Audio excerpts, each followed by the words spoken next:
మీకు తెలుసా, సమాజానికి తగ్గట్టు మీరు కూడా మార్పు చెందుతూ ఉండాలి. అలా మార్పు చెందకపోతే మీలో ఉన్న వీక్నెస్ని, మీలో ఉన్నటువంటి లోపాలను మొత్తం కూడా ప్రజలు గమనించి మేము మోసం చేయడానికి, లేదా మీకున్నటువంటి పురాతన అలవాటుని బేస్ చేసుకొని మేము చీట్ చేయడానికి అవకాశం ఉంటుంది. కాబట్టి సమాజానికి తగ్గట్టు, సమాజంలో పరిస్థితి తగ్గట్టు, లేదా మార్పు చెందుతున్న సమాజానికి అనుగుణంగా మీరు మార్పు చెందుతూ ఉండాలి. ఇదే విషయం రాబర్ట్ 48 లాలో ఎక్స్ప్లెయిన్ చేశాడు. రీక్రియేట్ యువర్ ఓల్డ్ సెల్ఫ్ అని.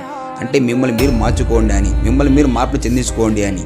లేకపోతే సమాజంలో వ్యక్తులు వాళ్ళు మీకు అంచనా వేసి మీ యొక్క వ్యక్తిత్వాన్ని, మీ యొక్క సైకాలజీని, మీలో ఉన్నటువంటి టాలెంట్ని, లేదా మీకున్నటువంటి ఒక నెగిటివ్ పాయింట్ అంచనా వేసి మిమ్మల్ని వాడుకునే అవకాశం ఉంది అని. సో బిజినెస్ అయినా, జాబ్లో అయినా, రిలేషన్షిప్ అయినా వాళ్ళ తగ్గట్టు కాకుండా మిమ్మల్ని మీరు క్రియేట్ చేసుకోండి. మిమ్మల్ని మీరు సొంతంగా మార్చుకోండి.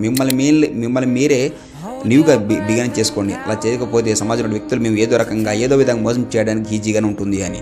సో కాబట్టి మీ యొక్క మార్పు అనేది సమాజం తగ్గట్టుగానే ఉండాలి. మీ యొక్క మార్పు అని అందరూ ఊహించినట్టు ఉండాలి.